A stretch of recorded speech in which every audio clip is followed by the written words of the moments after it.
The reason why you're here from a financial perspective should be the equity, not the cash. Otherwise, don't join an early stage company. It's not worth it. If you don't think that early stage company will 10x, 50x, 100x, whatever, like something very, very substantial, you should not be at an early stage company. Go work at a big company. You'll have a much better quality of life. It's very easy to demo stuff in AI. I can build a demo in the next few hours on almost anything and it will impress people. But to actually build a product that can do it at scale and reliability necessary for production and accuracy, especially in such a regulated industry, is exceptionally hard. Everybody at Accrual has the same salary.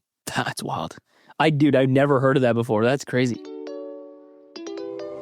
That's product market fit. Product market fit. Product market fit. I called it the product market fit question. Product market fit. Product market fit. Product market fit. Product market fit. I mean, the name of the show is Product Market Fit. Do you think the product market fit show has product market fit? Because if you do, then there's something you just have to do. You have to take out your phone. You have to leave the show 5 stars. It lets us reach more founders and it lets us get better guests. Thank you. Cos, welcome to the show, man. Thanks for having me, Pablo. Excited to have you, dude. You just raised a massive Series A, $75 million Series A. Dude, the Series A they're just getting bigger and bigger, man. It used to be, it was like $5 million an A. Nowadays, it's actually, I guess, small if it's not hundreds of millions. It's all relative, right? Because like I had a founder tell me, yeah, I got to 10 million ARR, but it took me like 3 years, I think he said. It's like so slow. I'm like, dude, like, come on, man. Nowadays, it's like if your first month is not 10 million and 100 million in a year, you're way behind. It is. I mean, it's great when you have it. And like when you're not the top 1 percentile, you're like, oh my God, like, what am I even doing in my life? Yes, I think the fundraising story is very split now between the types of businesses and founders and everybody else. We'll get to all of that, but let's start, where we always start, and then we'll deconstruct, obviously talk about what you're doing and how you got there and all of that. But to start with the thing that matters most to this show, right? The product market fit moment. Tell me, for you, like, when did you feel like you'd found true product market fit? I would say, so we started the company in October 24, and we had a lot of ideas and a lot of hypotheses of what we can build, but we had no idea how much of it is real, what technology can actually do in this space, and how deep you can go, and how much mode you can actually build as a business versus just solving some low-hanging fruit and then being done. I would say the last fall was, so basically about a year in, is when it felt like, okay, this actually works and clicks and all the moving pieces. Because prior to Accrual, most solutions that I saw in the accounting space were very point solutions, where like you're taking some type of documents and extracting them, or taking a client portal and showing it to your customers or whatnot. So very, very niche things, which don't really challenge product market fit. It's not, you're not creating a category, you're not doing something unique, you're just hopefully doing something incrementally better. Accrual was started with the idea of building a platform for these accounting firms, which means you have to have a lot of these kind of components and parts of the workflow that all click together. And you have to make sure that like AI actually can land things, because it's very easy to demo stuff in AI. I can build a demo in the next few hours on almost anything and it will impress people. But to actually build a product that can do it at scale and reliability necessary for production and accuracy, especially in such a regulated industry, is exceptionally hard. And so for us, last October is when we did our first set of returns, where we basically took very complex documents from firms like Armanino, Creative Planning, some of the largest, most complex individuals in the United States. We ran them through the entire system. We had people actually using the platform and the product, not just calling things through APIs and processing them and interacting with the platform, understanding how the agent worked, what it did. And the amount of savings that people saw in terms of impact was just staggering. And a month before, we had no idea if it actually could work at that level. It was much more kind of piecemeal and isolated that we did it. So that was, I think, the first time I was like, okay, I think we have something here that actually could work and scale, and that put us into this tax season, and it's all from there. And would you say, like, for there's a lot of people who have a product that some people use, and even a product that some people get value from, but they don't necessarily get to like product market fit, right? Like Drupal, hair on fire solution, whatever. Like, what about what was happening then felt like real product market fit to you? I think the signal that we look for is the same signal we had early on at Stripe from folks that were using us, which is, what's the excitement level with the customers? Because there's a lot of times where people are like, yeah, this sounds great, but like quite skeptical. Then they're kind of like, oh, wow, there's something there. I think that's the next level where like, you're solving a problem. This is quite plausible. Happy to continue exploring. Now we're at a stage where, and this kind of started happening in the fall, where not only do they have the level of excitement and it materializes with kind of commercials, because I think that's the kind of rule that we learned early in our careers, which is it's one thing for people to get excited about a demo and trying something out, but until people pay for it, you don't know the true value. And once people are like willing to commit to complex, large contracts, that's when you clearly have something. Otherwise, people wouldn't do that. But the biggest kind of reward that I think we see in terms of personal satisfaction and validation of product market fit is when people are like, well, can you also do X? So now your clients are pulling you in to their business to help solve more problems. That I think is the highest level they can say, which is like, you've not only solved this problem and I'm willing to work with you and roll out your product, but also I'm now like eager to get you help me to solve other similar problems across my business. And that purely comes from like internal confidence that people have. Otherwise, obviously, they would never do that. How do you tease that apart from, because I agree there's something interesting in what you said. There's that failure mode, which we talk a lot about like one more feature, right? Well, customers will come to you and say like, if you build this, then I'll buy. What you're saying is similar but different. How would you tease those two things apart? Typically, people are either gravitate towards areas that look similar in terms of problem solve. And it's like, hey, what you're doing here, if you tweak it a little bit, you can apply it here. And we certainly had that. So as an example, we started with individual returns and then people are like, oh, could you help in other types of tax returns? Very natural kind of evolution of the product. The second type of asks are completely different, but big pain points.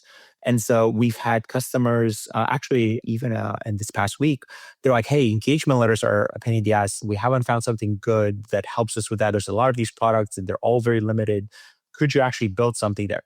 Nothing that we've kind of like showed them or build that has that, but there's a confidence of the quality of work that you've shown and the impact in this area is so high that we believe we could apply that same level of talent in another area that is very painful for us. We saw the same thing with audit, where we've had the partner from audit in different firms be like, hey, I've heard all the wonderful things you guys are doing on the tax side. How can I start using you guys on the audit side? Because we have similar kind of problems with the existing tools and processing and workflows. And if you guys could do something similar on the audit side, that would be great. Now doing the same thing on CAS. So you can kind of see that FOMO that trickles within the organization. And to be clear, these are not like potential customers who are saying, if you build this, then I'll buy. These are actual customers for the most part who are saying, I like your product. It's great. I'm buying. Can you also do this other thing? Can I also pay you more for this other thing? Correct. Yes, you're already solving this problem and I'm rolling this out. Can you also do more? Yes, which is a big difference. The other thing I wanted to dive in on is the value prop. So now we'll talk a little bit more about what your product actually does, but that's the key ingredient of product market fit, right? It's not just they're using it, they get value. It's what value are you really delivering to your customers? So for us, we look at it from two perspectives. One is, how are we helping the accountants directly? And most of it is productivity, quality of work, enjoyment. Like, are you doing things more productive? And the things that you're doing are the ones that are more interesting in your job versus boring, annoying, mundane, whatever you want to call it. I think that's part of it. The other part is the client experience. A lot of the firms, and that was one of the things that attracted us to this space, is accounting firms have worked with their clients for a very long time. They deeply value those relationships, and that's probably the most valuable thing in the business outside of the people that they have in the firm. And they're very focused on like, I don't know how I can provide a better client experience for my clients. And if I'm able to do that, then I believe I will be more valuable to them. It will be even stickier because I think people are realizing that over time, technology will solve more and more problems that are kind of mechanical in nature in this space, like filling out things, extracting information, some set of workflows. But the client relationship is the most valuable thing. And that's where the value creation exists and the kind of new set of services. And so a lot of them are trying to optimize for that as well. And that is a big differentiation in the pitch of having an end-to-end product that helps both the accountants and their clients feel better. And maybe just tell me a bit like the before and after, especially when you were talking about this product market fit moment specifically, like what you delivered at that point. What were they doing before? And then because of your product, what did that enable them to have their day be like? So before, let's just talk about 1040 individual taxes, because that is what we just finished our first tax season at scale with. Before Accrual, the best accounting firms in this country and the most innovative ones would have anywhere from 3 to 4 tools to 6 to 7 to 8 tools. That's kind of the range. And so they would have a tool, there was their client portal. They would have a tool that would keep track of the intake forms that customers have to answer and upload documents. They would have a tool to store documents. They would have a tool to extract information from said documents. They would have a tool to review things. They would have a tool to have the client review stuff. They would have a tool to actually sign stuff. And so it's just like each step basically had 1 or 2 tools. And part of it was the ecosystem that has been created.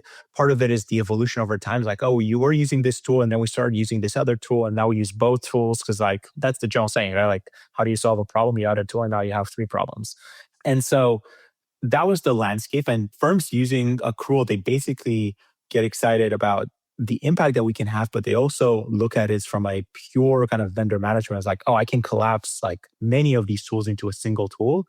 And it's both useful for me as the firm where I have less tools to manage, less trainings I have to do for people, et cetera, but also for my clients. Like to give you an example, there's 2 places where clients interact with their accountant in the tax workflow. One is gathering information. The other one is reviewing the tax return and signing off. You would imagine that those are the same tool because that's what the client is using. And it's not. You literally have, like, as a client, at the very minimum, you had 2 different portals in various forms that you had to interact with for different stages. That's kind of crazy that's the world that we used to live in. And then in between, you had a variety of these tools. And not only were the tools not that helpful in terms of productivity, but they required so much manual work from like admin staff to go in and out of those tools, import and export and transform data, put it in Excel, resave it.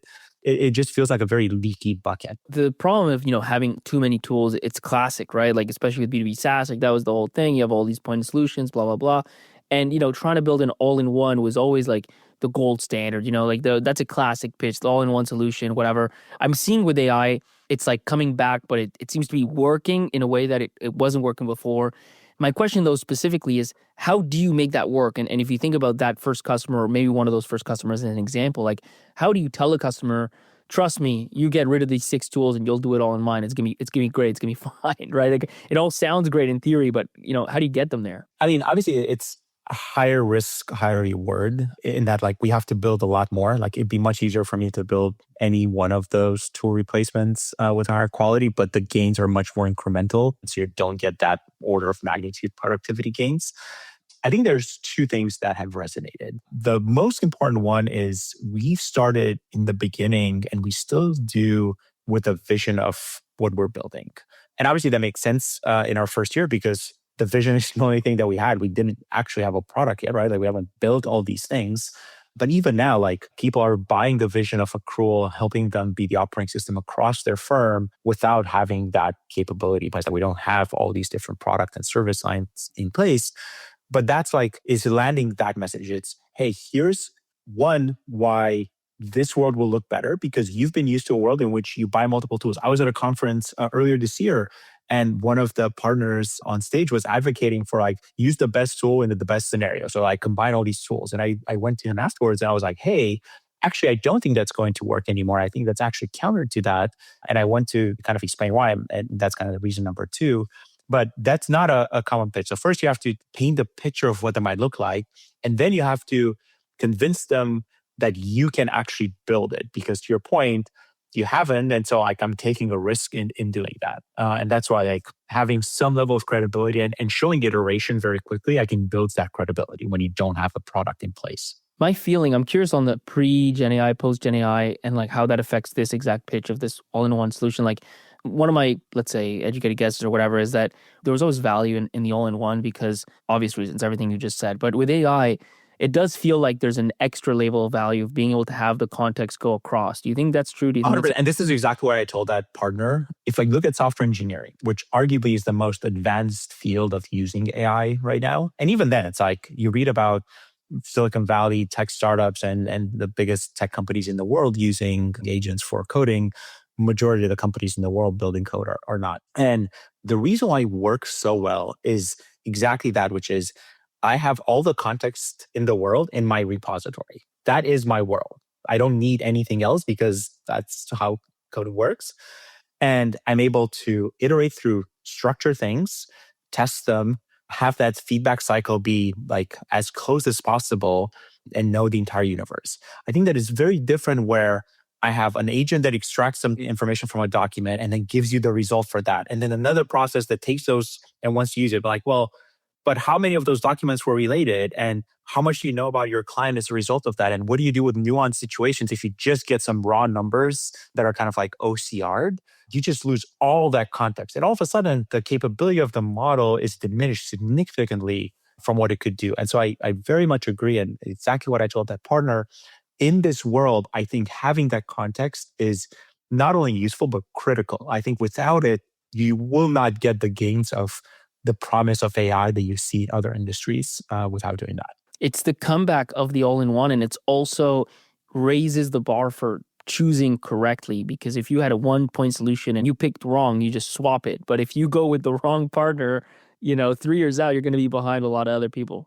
And you see that a lot. Like another thing that we were looking at initially to your product market fit point was how much are we building a ChatGPT wrapper like around these models versus kind of going really deep there. And obviously we went down the build workflows really deep and understand that domain. But a good litmus test to see whether you're building this kind of all-in-one platform that has very high stakes but potentially high rewards is how many of them can you try out at once, not as a pilot. You can pilot multiple tools, and I think that's fine and encouraged actually. But how many can you actually deploy live? So if I give an example of like, let's take a research tool, or even kind of, I want to give everybody ChatGPT. I don't know if ChatGPT is better or Claude is better or Copilot is better. I'm just going to give license to all three of them and people can use any of them, or different people get access to different ones and see which one ends up being corrected. Very low cost of change management and thus very low cost of deploying. If you're using ChatGPT and tomorrow I tell you you're using Claude, you're going to switch pretty easily between those as a just consumer, which is why we've seen people switch between these tools as an individual. Very different when you go very deep on these workflows and you're now rewriting the standard operating procedure and you're sending stuff to your clients. You have various people in different roles throughout the different parts of the workflow use your product all in one. Like I think the single use scenario, like a single player scenario where I'm doing some work with some tools is very different when I'm working as part of a collection of people throughout the workflow and all of us use the same tool. And I think the latter is way harder and you're taking much more of a risk as a firm in deploying that because the cost of switching is indeed much higher, which is why all the existing software is actually so sticky despite the quality of the software. So let's go back and go through the story now that we understand kind of the value in the product market fit moment. You were a CTO at Brex and walk me through your decision to leave and start Accrual. What's the kind of origin story here? Yeah, so quick highlight of my career. So originally grew up in Romania, moved here for college to study computer science, and then started my career at Microsoft. So worked super large companies, worked on Azure, Office 365, so all the cloud services. Then I was like, I want to do something much smaller. I moved to San Francisco, joined Stripe. I think it was about 100 people when I joined. Got to build all the payment rails, got to work with my now co-founder very closely. We were on the same team together. Then joined Brex to kind of repeat that, but at a different stage. I was like, I can run a function now and join even earlier. I joined Brex, I think it was 30, 40 people. I was there for about 6 years, kind of building the function. After all that time, like I've always told people, unless you're the founder of a company, you shouldn't be at the same place forever. I very much encourage people not to jump ship every 1 to 2 years, not just because it looks bad, but because to actually see, especially as a software engineer, to see the impact of your work takes time. It's one thing to build something new. It's a different thing to scale it. It's a different thing to iterate on that. It's like the Toby tour of duty idea. Like come here, do your 5 years, make something happen, move on. Correct. Do it. So it's like for me, like 3 to 5 years people staying in that range feels quite good. If you stay longer, there's nothing wrong with it. Obviously, people have had immense careers at these companies that are rocket ships. Like if you're on a rocket ship, like hang on and learn as much as you can. Yeah, that's right. If the company's not good, I get it. But if you have that pattern, there's probably something not great there. And so for me, 6 years, obviously I was in that kind of range. I looked at it mostly from where do I think I provide the most value and where do I get most excitement? Having gone to smaller and smaller and smaller, I just internalized that I enjoy building and being closer to what gets built than running large organizations and scaling companies. And my path at Brex, if I would have stayed, would have been to be the CTO of a public company, or now that it got acquired, be part of a large organization. That was kind of I am becoming an executive at large scale. And that wasn't super attractive to me. Again, I enjoy building. I don't enjoy kind of coordinating things across the org and aligning and reviewing as much. Very critical. And I think there's people who are exceptional at that, just not what I get energy from that. And so that was kind of my plan of like, okay, I probably should hand this off to someone else. And we had someone exceptional on my team who I'd known for many, many years that took the baton and has been doing phenomenal there. So also a good growth opportunity for someone internal to transition. Then there's a question of, okay, now what do you do? And I've just like, I take the approach on building the harder parts of the product first. The same thing is true in my career, which is if I'm not challenged and I'm not learning, I get bored very quickly. And so the idea of going and repeating and being a CTO again and going through another wave of something similar, even if it's a different industry, different founders, wasn't that appealing to me. Like I kind of knew what that looked like, and I didn't feel like I would learn as much. Going back to a big company, again, not exciting. I would have stayed at Brex otherwise. And so for me, being a founder felt like the next challenge that I've never done before. And the only thing that I knew for sure leaving Brex after taking some time off is that Sid and I want to build something together. I would have not done this alone. People that do this alone, mad respect for them. I don't know how they do it. It was very much like, we're going to build something together. We'll figure out what it is. We'll do things our way and try to see if building a company in the shape and kind of culture that resonates with us can be successful, and get to learn what it's like to be in a different role. Like I've been an engineer, I've been a manager, I've been an executive. Now I can be a founder and take the beating from that. You know, I envy the founders who just have this problem happen to them, like, you know, the Toby from Shopify story, and they go out and they solve it and it becomes this massive business, because that feels like, I know I'm wrong saying this, but it feels like easy mode, at least at inception. It's kind of like you just get pulled into something, you do it, and then executing is obviously hard, but starting is relatively easy because it's natural, it's organic. What you did, I consider hard mode, which is, I don't know what I want to build. I know that I want to work with this person, but I have no idea like what to build. And, you know, and especially like you've been and you've seen greatness, you've seen these successes. It's almost harder in a sense, like when you're right out of school, you're just like, whatever, like, let's just build some shit. Who cares? Like where you have the bar of this is with Stripe, this is Brex, like it needs to be at least like at that level. So I'd love to go as specifically as you can through that period. I guess it would be like early 24, where you and your co-founder are trying to figure out, okay, cool, what do we build? Yeah, so we spent, I would say, hardcore 3 to 4 months, loosely 5 to 6 months brainstorming, iterating through ideas. It's interesting they say easy mode or hard mode. I always look at it as like there's some founders who know their mission on earth is to cure cancer or solve whatever problem or industry. And in those cases, it's relatively easy. Like, this is what I'm doing. Like, infamously, Zuck, when he had the offer to get acquired by, I think it was Microsoft for $1 billion, basically was like, if I sell this company, I would go and build another social media company, and I already have one that I quite like, so why would I go do that? Elon, similarly, right, like wants to make humans a multi-planetary species. That's everything kind of goes towards that. And you have a lot of the founders that have that, like Brian Armstrong with crypto, Patrick and John at Stripe, very clear, like this is my life's work. Neither Sid or I had that in particular. It's true even on a personal level. Like I donated to charities of random things because I empathize with a lot of those things. I want puppies to have a better life in shelters. I want kids with autism to have a better life. I want older people to enjoy the last years of their life. I want to solve any disease. Like I want to fix all the problems, all of them. I don't get a special pleasure from one versus the other. And so for us, the main thing was impact. Anything that we do has to have very high impact. Because for me, it's like learning and impact are the two things in my life that have motivated me the most. Whenever I've been bored, I kind of spiral out and then don't do well and lose focus. And if what I'm doing doesn't have impact, that it's kind of like, why am I like being a founder, working at an early stage company, even as an employee, is just like so much work that if you're not having the impact, like, why are you doing this? And so everything that we kind of shortlisted was industry-wide impact, transformational, and not only that, but the transformation of that industry should result in something better for a much wider group of people. So for us, the motivation for accounting was seeing what Stripe and then subsequently for me, Brex operated at when finance and accounting became very strategic. At Stripe, it became very strategic when Will Gabriel became CFO. At Brex, it was from the beginning. One of our first hires was our CFO. Both cases, very business oriented.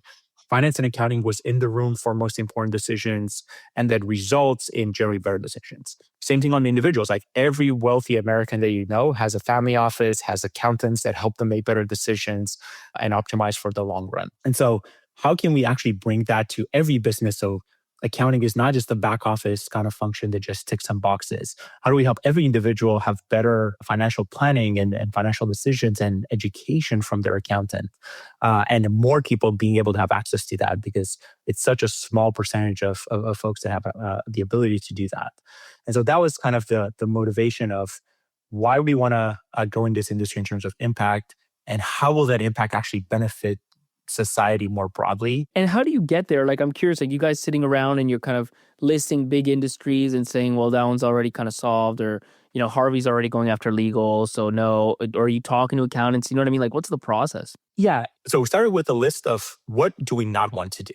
What is it that we're just not particularly passionate? So to give you a couple of examples, neither of us are especially fanatic about crypto. That's not to say we're bearish on crypto, but to be successful in crypto, you be a fanatic about crypto. My buddy Zach, he's had a product at Brex, became founder at Bridge, now at Stripe. Yeah, he was on the show, by the way. Like, crazy story, man. Yeah. Like, he was just obsessed about that. Right. Every person I know who does well in crypto believes that is the future very, very deeply and wants to make it happen. So I was like, okay, we're not super passionate about that.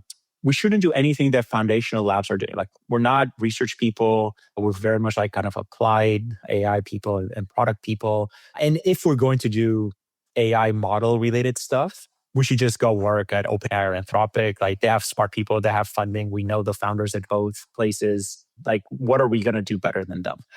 Next level was like things that are adjacent to the models that the model companies will likely end up doing, even if it takes them slightly longer. Like, probably not a good business decision, even if it's technically interesting and you can do that. And finally, consumer products. My entire career, both for me and Sid, we've worked on kind of B2B software. Consumer growth looks very different. I think there's people who are exceptional at that. I don't think I am. And so maybe I can learn it, but I should probably lean in on the things that we're good at.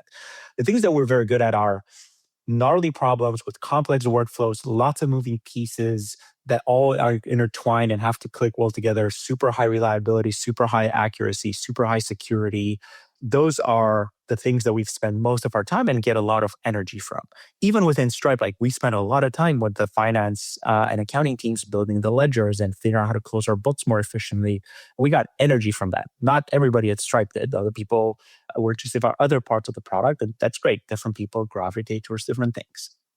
And so once we had, here's what we don't want to do, and here's the rough shape of what we're generally maybe have an edge on, let's look at where we can apply that. We looked at a wide variety of professional services. We looked at software, hardware, security, developer tools, HR tools, very, very broad. And so from there, you start looking at positives and negatives. So you mentioned Harvey with legal. That wasn't the reason why we didn't go deeper on the legal field.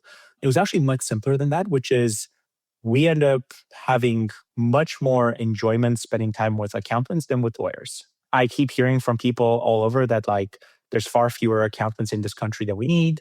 I've never heard one person say we don't have enough lawyers in this country. Nothing against them in any needs. I think they're doing amazing work and very critical. But if I have to choose between the two, that was a very clear tiebreaker for us. When we looked at hardware versus software, very interesting to work on hardware, especially nowadays. everybody's basically like, oh, software has been solved, work on hardware. We would have learned a ton. We realized that the things that we're, again, very good at are the software parts of the hardware. Even then, it's very different type of hardware, software you have to write for hardware. And so would it be interesting for us to learn? Like, yes, but is that the winning team? Like if I go to clients or investors and be like, hey, bet on us because of our backgrounds in payments and help us figure out how to build rockets, I would probably be like, I don't know, do you guys have someone who knows anything about building rockets kind of thing? And so then it goes back to like leaning in on the things like you should have some experience, because one thing that is different for us is we're kind of like experienced founders in terms of like, we're not just out of school and just becoming founders. Like Patrick and John and Pedro and at Brex, like we're like that. Like dropped out of school, started companies, unbelievable. You're kind of that shape of founder, which is like naive, but incredibly optimistic and just get stuff done. Or you have founders who have worked at other companies, are much more pragmatic, and then you kind of bring that experience to make up for the lack of like naivety. Like there's something very magical about like, I have no idea because I'm a 20-year-old and I'm just going to go through the wall. And then if I'm right, it works out. But having that confidence is something magical. And over time, you kind of lose it because you're like much more pragmatic and practical. It's like, well, I've seen this game many times and more often than not, it fails. We have tens of thousands of people who have followed the show. Are you one of those people?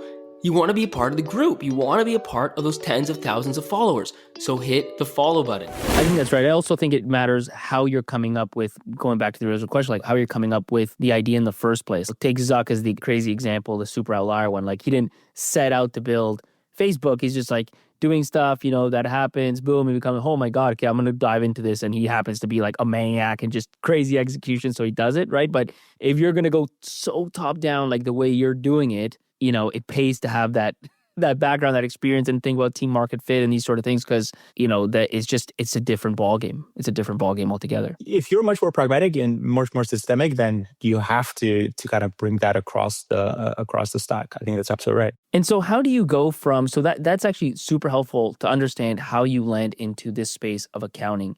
How do you go from the space to the idea? Do you then do like classic customer discovery? Like how do you figure out what this first product is going to be? The lesson that we learned early at Stripe was the best way to build stuff, and ironically, the easiest, is find a customer that's willing to trust you with a hard problem. And if you solve that problem, they'll give you more problems. It's as simple as that. And it sounds very, very simple. Obviously, there's a lot of work into that. But if you're able to do that, you can repeat that motion over and over and over again and build a very, very successful business. And so we went, talked to accountants, looked at what they do, shadowed a bunch of them, talked to owners. We understood kind of the broader picture issues that they have with the workforce and everything. But in terms of like which space to start off with was very much driven by a lot of customers and these large firms asking us about it. So our first two customers were H&R Block and Armanino. And very fortunate to be able to work with those kind of tier of companies. Armanino, top 20 accounting firm, some of the wealthiest individuals in the world, and a bunch of tech businesses that work with them. H&R Block, huge amount of volume. Basically, about 20% of Americans do their taxes on H&R Block, to give you a sense. Very different shape. Like the complexity, the domain complexity for H&R Block is very different. Like the people that do their taxes, generally much simpler use cases than like kind of the wealthy, ultra high net worth individuals in Armanino, but huge amount of scale, huge amount of regulatory complexity as a public company, very complex change management, very high security bar required. So very good forcing function to build a very strong foundation in this space that without that, we just cannot land that customer. And then Armanino, very high complex domain for the type of returns that they do and the kind of companies that work with them naturally. And the common thread between both of them is they both serve individuals, very different ends of the spectrum in terms of complexity. And in the cases of these top accounting firms, for them, individuals tend to have a wide range of this complexity to the point that there's many individuals that they have to serve that they wouldn't unless they would. That's the only way to kind of get a broader business. So I will do your returns for your business, but now I have to do the returns not just for you, but your family and your friends and your employees and so on and so forth. Do I make a lot of money doing it for like your employees that might have a simple return? No, but I have to in order to get the more complex, higher engagement fee return. And so accounting firms, the largest ones, always look for opportunities to kind of improve both performance and efficiency of these, as well as the client experience to make it faster and better for them to not spend as much time on that. And obviously H&R Block, that's all they basically do. That was the first product, and it was very much one that allowed us to build the foundational blocks. We were not strongly opinionated on which one. Like if we would have gotten pulled into doing tax returns for businesses, we would have done tax returns for businesses, and that's kind of what we're doing now. Any of them would have allowed us to build a lot of these foundational blocks. And that was most important. Like, can we find the right customers and design partners with the right ingredients for us to build these blocks that we can stack over time? So to move to the deep tactical segments here, and one of them is selling to enterprise and specifically converting from pilot to full customer. You have 100% pilot to production conversion rate. And maybe that ties into this because that was going to be my next question. Anyways, like H&R Block, Armanino, for those to be your first few customers, obviously you're drawing on your background and your credibility as someone who is a CTO of a very well-known company at Brex and so on. But it's a huge leap still for them to be like, yeah, sure, let's work together. How do you get into the room? How do you structure that and bring it down to a pilot that you can clearly deliver on with the resources that you have? Like, tell me all that, and ultimately that leads into this getting pilot to production conversion. I would say the first thing that Sid and I felt very strongly about is being truthful to our customers. I think this is true in any industry, but especially in accounting. We've seen so much vaporware and so much promise and under delivering on those promises that erodes so much trust. And so from the beginning, we're like, we're going to be very transparent about what we do, what we don't do, what we will do, what we won't do. Ideally, we find people that are willing to work together versus be surprised, because we've seen that over and over again where like you tell customers to do it, they get excited, and then you have to deliver on that. And if you can't, you're in a really bad place. Just starting with that attitude brings a lot of credibility. I do think our backgrounds probably helped in the beginning with the when we had nothing else, and compounded with this, it helped.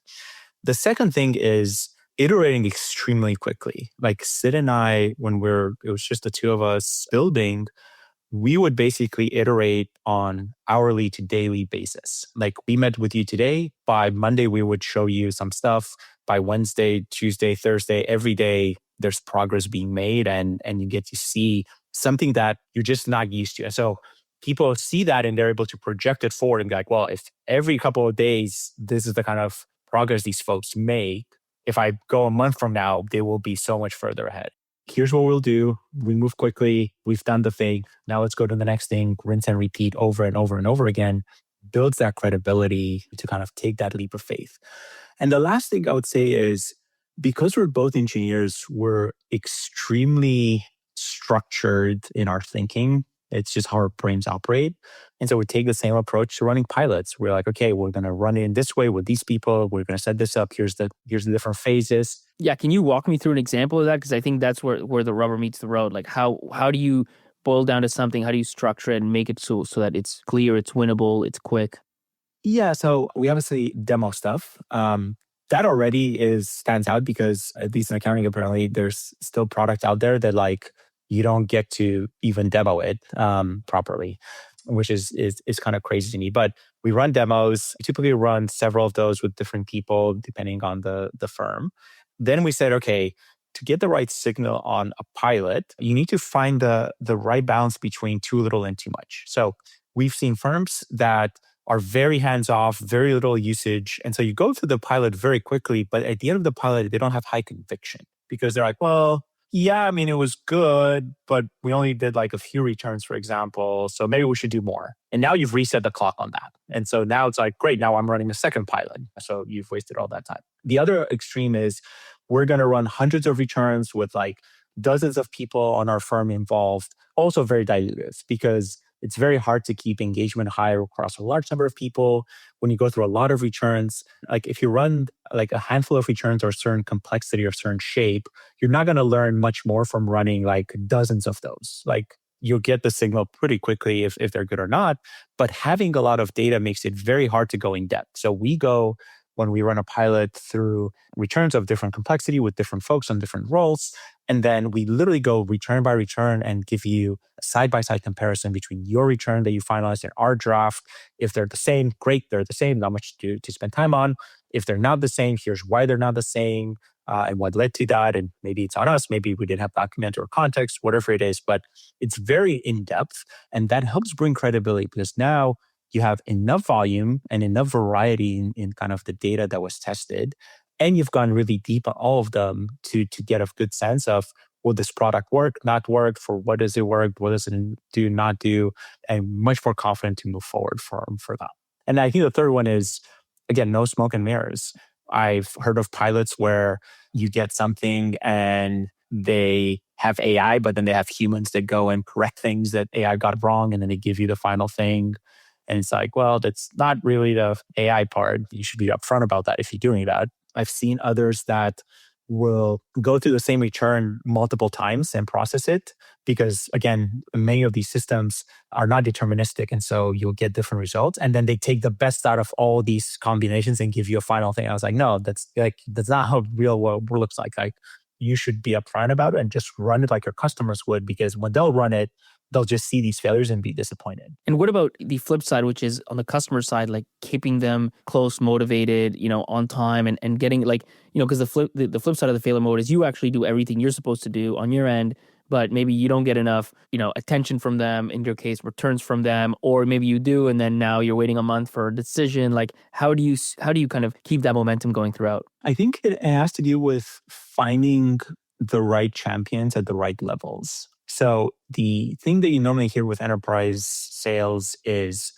find the CEO, they give you buy-in, and then you can make decisions. That doesn't really work well, because the managing partner or the CEO at an accounting firm is not going to be close enough to the details to be involved in that. A lot of times they end up being involved towards the end because they see the promise of accrual across all these business sides, and so it escalates to their level.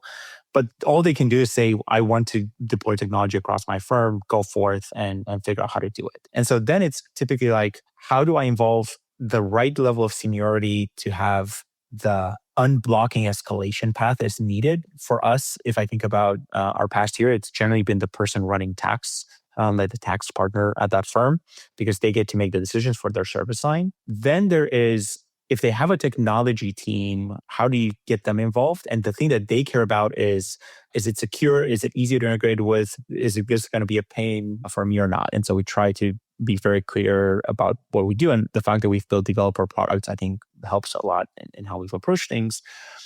Then finally, it's having people 2 or 3 levels down in the organization that are actually doing the work. They're excited about this. So the manager, senior manager kind of level, where they're senior enough to kind of know the organization and experience and have credibility, but not that senior that they're not doing real work. And once you have that combination, then they can get folks around them to be excited. And again, keep that number relatively small, because you don't need to have 100 people be excited about it. You just need a handful of people, and that projects more broadly. And that is in the pilot stage. I would say post-pilot, in the rollout stage, because I think that is the even harder piece, is having the right folks to drive change, like project managers, and working very closely with them. So you hear about 4 deployed engineers in enterprise very commonly now. And I very strongly believe in that. But from the kind of theoretical perspective of having folks on your team very deeply involved in driving the change,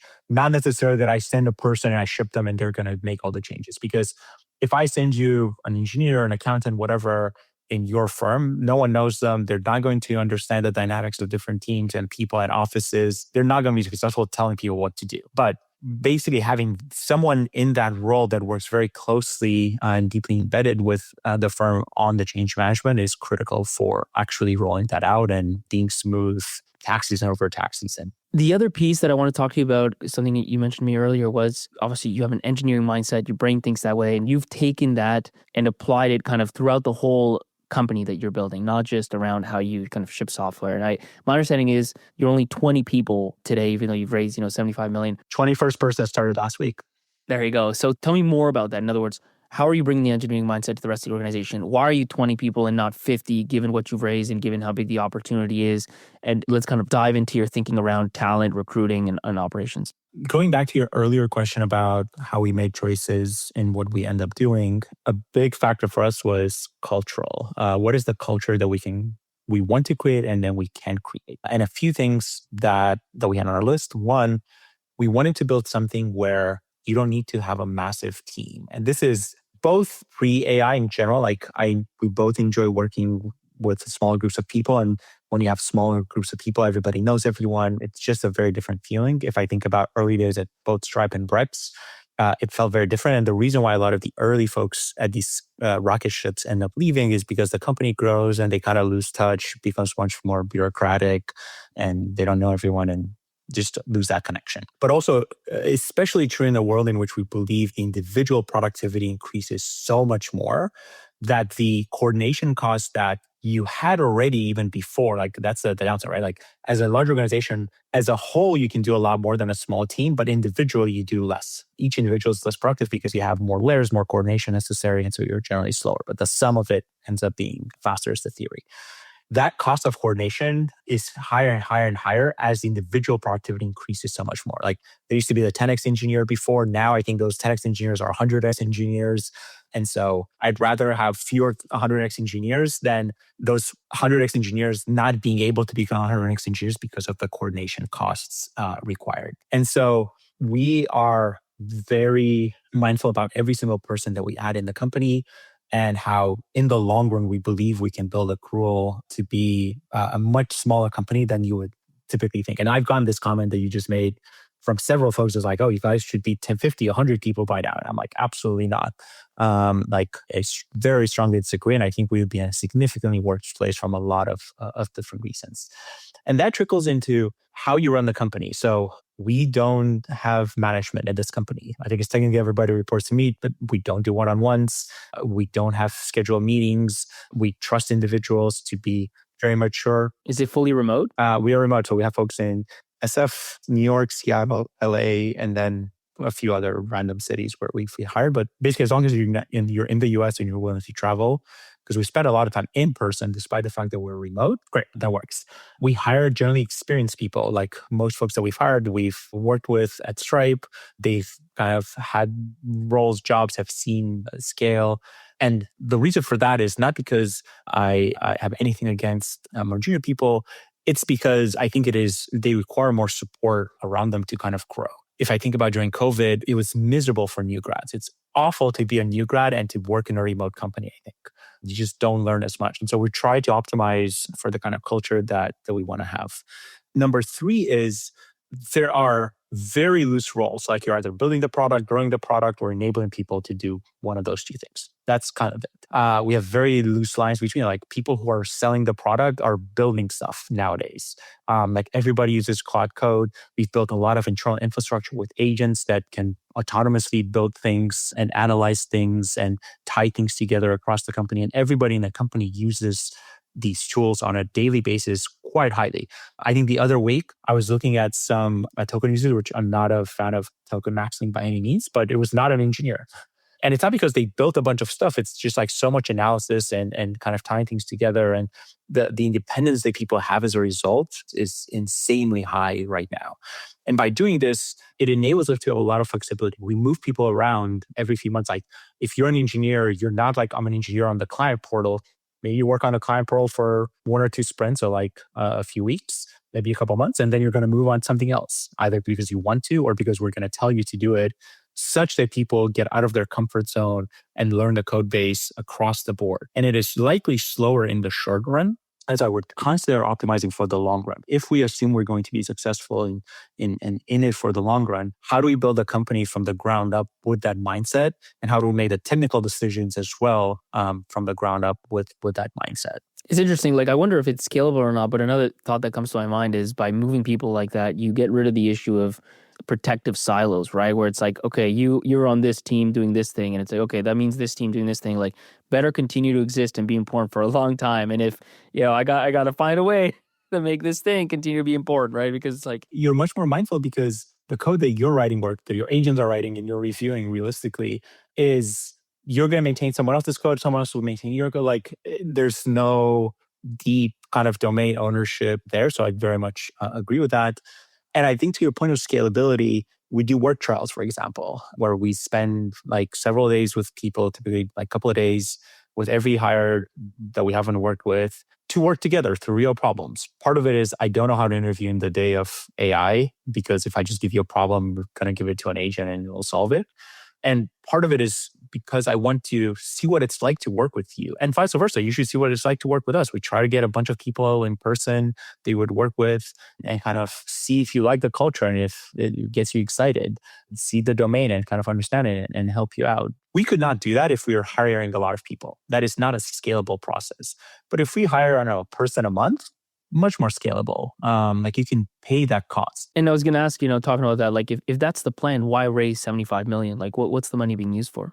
Part of it is how you actually manage your cap table and how do you think about dilution and how do you think about getting investors to have a substantial capital involved. Like if you get any of the large funds to go and invest like a few $1,000,000, even if you end up being like really good, like it's just not enough dollars. Like if I tell you I'm going to take your $5 and 10,000x them, you're going to be like, okay, cool. But if you're able to put $50,000 and I can 10,000x it, like very, very different math to kind of use much smaller numbers. So part of it is that. In other words, there's value of getting the right investors on board, and those big investors with big funds need to put in big dollars. Correct. General Catalyst for us has been like invaluable. And in general, like both H&R Block and Armanino, they were the ones who introduced us to them. Got you. And you're able to. It's like having a top tier investor is so valuable. And we've been fortunate to know a lot of the top tier investors in the industry at Stripe and in Brex as well, which I'm very grateful for. The second piece is, it's very hard for me to predict the future. It's very hard for me to predict how macroeconomy will work and how easy fundraising is or not. Based on that, there's cycles in and out. It's very hard for me to know what I should spend money on. Like everybody last year was talking about the cost of tokens is going to go to zero. And I actually took the opposite side last year because at the end of the day, tokens represent capacity and we're very constrained on capacity. We don't have enough energy. We don't have enough data centers and the demand is exponential. And so if I think about it from that angle, I think actually token costs will probably increase, which is what's happening today. And so I got asked this question at a panel a couple of months ago, which is, if you project out maybe a year or two from now, do you think you're going to spend more on humans or tokens? And I don't think the answer is obviously humans. I think there's actually a good chance that you spend more on tokens than you spend on humans. Are you also finding that the spend on humans, like on a per human basis, is much higher than it used to be? We took the approach of, again, not probably scalable, but everybody at Accrual has the same salary. That's wild. I've never heard of that before. That's crazy.